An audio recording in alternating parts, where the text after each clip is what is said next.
दोस्तों आज का ये युग है, कहा जाए तो मोबाइल का युग है। लाखों करोड़ों लोग मोबाइल के माध्यम से अपनी जीविका चला रहे हैं, लाखों करोड़ों कमा रहे हैं अपनी मेहनत के अनुसार। और लाखों करोड़ों लोग इस मोबाइल के माध्यम से बर्बाद भी हो रहे हैं।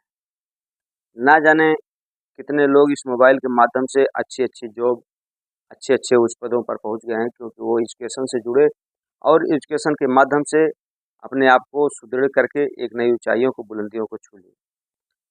और वहीं पर ना जाने कितने लोग, अच्छे-अच्छे लोग मोबाइल के माध्यम से, गलत संगत के माध्यम से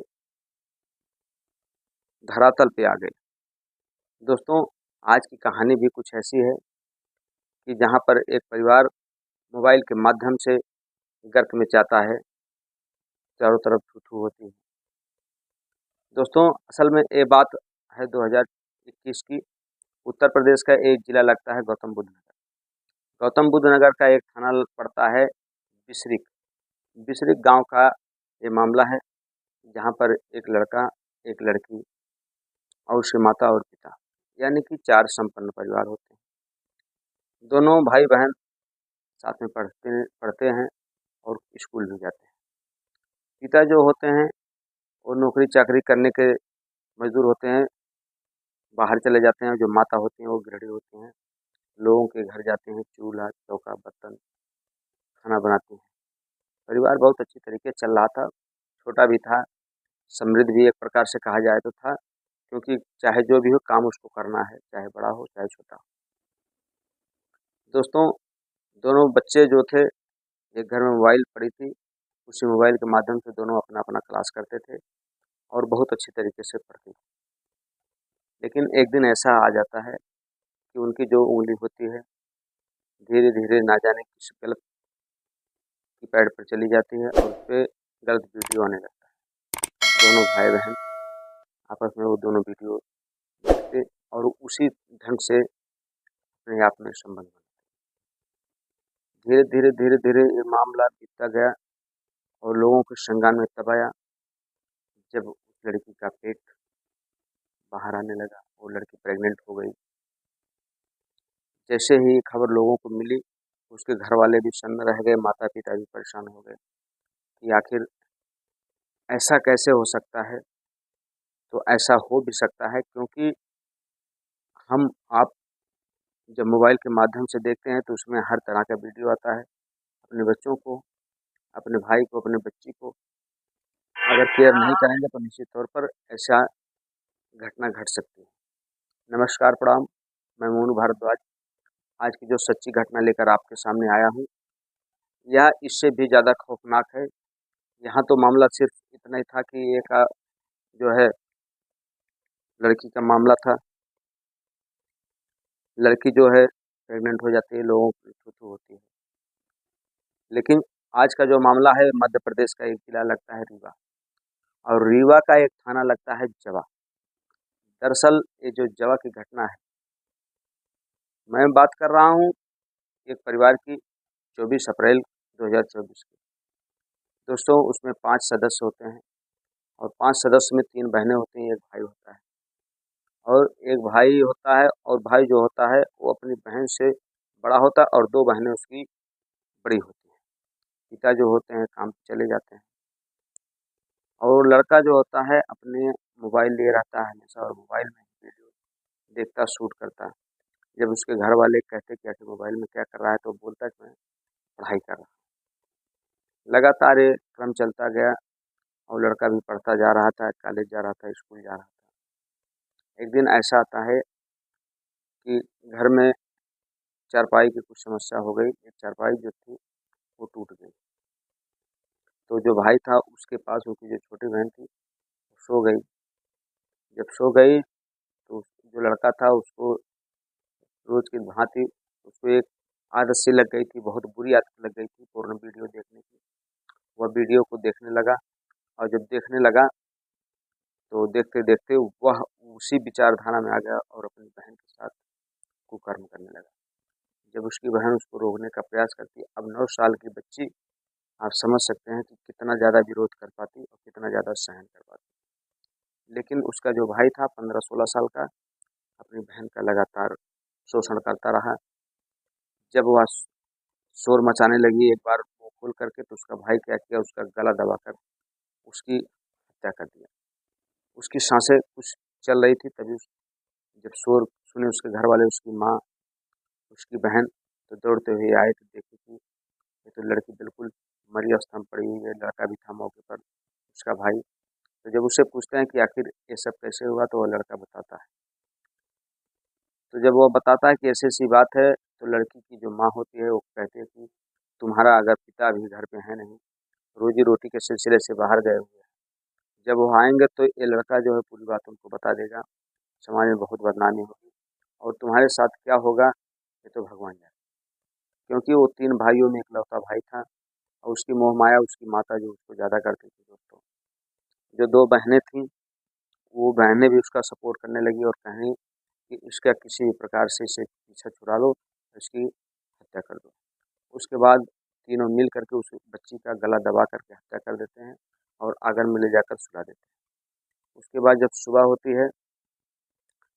है तो वही तीनों लोग ज़ोर-ज़ोर से चिल्लाते हैं। तीनों नहीं बल्कि 4 लोग, 2 बहनें और भाई और उसकी माँ, ज़ोर-ज़ोर से चिल्लाने लगते हैं। जब आस-पड़ोस के पड़ोसियों को ये खबर लगती है, तो सब आते हैं दौड़ के, तो पूछते हैं तो कहते हैं कि इसको लगता है साँप ने काट लिया। उसी में से किसी एक व्यक्ति ने पुलिस को फ़ोन कर दिया और पुलिस आ जाती है मौके पर। और जब पुलिस आ जाती है तो कोई कह रहा था नहीं, ये बच्ची यहाँ मिली थी और कोई कह रहा था इसको साँप ने काट लिया, कोई कह रहा था दौड़ा पड़ गया। यानी कि दोस्तों जितने लोग थे, तरह-तरह की बातें करते थे। उसी में से एक पुलिस वाले का दिमाग खटका, उन्होंने कहा ऐसा है कि इसको साँप ने काटा है या और कोई ब घटना घटी है, इसका पोस्टमार्टम होगा। जब पोस्टमार्टम होगा तो सारी रिपोर्ट क्लियर हो जाएगी। उसके बाद दोस्तों लड़की को पोस्टमार्टम पंचनामा बनता है, पोस्टमार्टम के लिए भेज दिया जाता है। जब पोस्टमार्टम की रिपोर्ट आती है तो चौंकाने वाला रिजल्ट आता है, क्योंकि उसमें दिखाते हैं जो पुलिस के बड़े अधिकारी होते हैं कि लड़की का पहले रेप हुआ और इसके अन्य पार्ट पे भी जख्म पहुँचाए गए और इसमें कम से कम 3-4 लोग मिल के इस बच्ची की हत्या की है गला दबा के। पुलिस इसको बड़े अच्छे से करने लगती है खोजबीन। और जो वहाँ के एसपी होते हैं विवेक सिंह को यह बात थोड़ा-सा अटपटी लगती है कि आखिर एक लड़की का घर में रेप कैसे हो सकता है। दोस्तों उसके जो लड़की के करीबी होते हैं, आस-पड़ोस के जो लोग होते हैं उससे पूछताछ की जाती है, लोगों से जानकारी ली जाती है, लेकिन कुछ पता नहीं लगता। 3 महीने का दिन बीत जाता है, आ जाती है 26 जुलाई 2024। ये 26 जुलाई 2024 की घटना जो आती है, तो ये इस घटना का खुलासा हो जाता है। खुलासा होता कैसे है कि जो उसका भाई था, उसका मोबाइल चेक किया जाता है और जो उसका मोबाइल चेक किया जाता है तो दोस्तों देखा जाता है उसमें जो पूर्ण वीडियो की साइट होती है, एक नहीं कई हज़ारों साइट जो है खुली हुई हैं। तो उसके बाद उससे पूछा जाता है, उसकी इंक्वायरी ली जाती है। तो पहले तो वह भाई नहीं बताता, लेकिन जब पुलिस कहते हैं कि पुलिस की जब मार पड़ने लगती है तो गूंगा भी कव्वाली गाने लगता है। पूरे सबूत के अनुसार जब सबूत मिल गया पुलिस वालों को, तो जब उसके भाई को मारा पीटा गया तो वह उसका भाई अपना सारा जुर्म कबूल कर लिया और पूरी स्टोरी को बयाँ किया। जब उसकी स्टोरी को सुने तो उससे पूछा गया कि आखिर तुमने इतनी बड़ी वारदात अकेले कैसे कर दी? तब वह अपने माता को बताया और जो उसकी जो बहनें जो थी बड़ी, उनको भी बताया। सबने इस बात को कबूल किया, उसकी माता ने कबूल किया कि हाँ सर ऐसी-ऐसी बात है और ये बात सही है। हम लोग लोक लज्जा के डर के मारे सोचे कि ये लड़की सुबह अपने गाँव में पड़ोसियों में बता देगी तो हमारी इससे काफ़ी बदनामी होगी। हालाँकि ये बात हम अपने पति से भी छुपा के रखे हैं कि हमारा पति अगर जान जाएगा तब भी हमारे लिए समस्या होगी। पुलिस जब इस चीज़ को सुनती है बड़े बारीकी से, सोशल मीडिया के माध्यम से, न्यूज़पेपर के माध्यम से, दोस्तों जब ये खबर फैलती है तो एक बार फिर मानवता शर्मसार हो जाती है कि जिस कलाई पर बहन राखी बाँधती है, जिस भाई से उम्मीद करती है कि मेरा भाई किसी गैर व्यक्ति से, किसी गैर दुराचारी से मेरी हिफाज़त करेगा, वही भाई दुशासन बनकर उसकी इज़्ज़त आबरू के साथ खिलवाड़ कर देता है और यहाँ तक कि उसको इस दुनिया से अलविदा कर देता है। दोस्तों, यह एक झकझोर देने वाली सच्ची घटना छत्तीसगढ़ की है, जो कि रीवा में पड़ता है। दोस्तों, इस कहानी के माध्यम से हम आपको संदेश पहुंचाना चाहते हैं कि अपने बच्चों को, अपने बेटी को किसी भी कीमत पर मोबाइल अगर पढ़ने के लिए आप दे रहे हैं, तो उसके बाद उसका ज़रूर चेक करें कि ये कौन-कौन सी साइट खोला है। इतना आपको ज्ञान ज़रूर होना चाहिए, इतना आपको ज़रूर चेक करना चाहिए, नहीं तो हमारे बच्चे जो मोबाइल के माध्यम से पढ़ रहे हैं, वो कब कुमार्ग पर चले जाएँ इसका कोई भरोसा नहीं है। क्योंकि मोबाइल का जैसे ही एक गलत बटन दबा, तो समझ लीजिए कि आपका बच्चा, आपकी बेटी आपके हाथ से फिसल गई। दोस्तों, हमारी कहानी कहने का उद्देश्य आपके दिल को ठेस पहुँचाना नहीं, आपको जगाना है।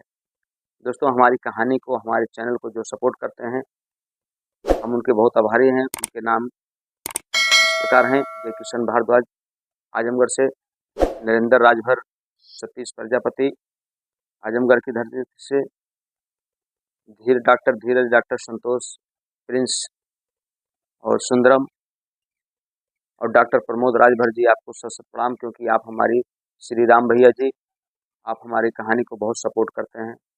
और हमारे मित्र हैं जो कि इस समय ओमान फॉरेन में रहते हैं, मायाराम राजभर जी। हमारे तमाम मित्र जिनकी की बहुत लंबी लिस्ट है, कमेंट बॉक्स में आपका नाम, आपने हमसे रिक्वेस्ट किया कि आप हमारा नाम नहीं लेते कहाँ हैं, तो आपका नाम लिया जा रहा है। दोस्तों, मिलते हैं हम आपको अगले वीडियो में। तब तक के लिए आप सतर्क रहें, सावधान रहें, अपने और अपने बच्चों का ख्याल रखें। जय हिंद, जय भारत, हर हर महादेव।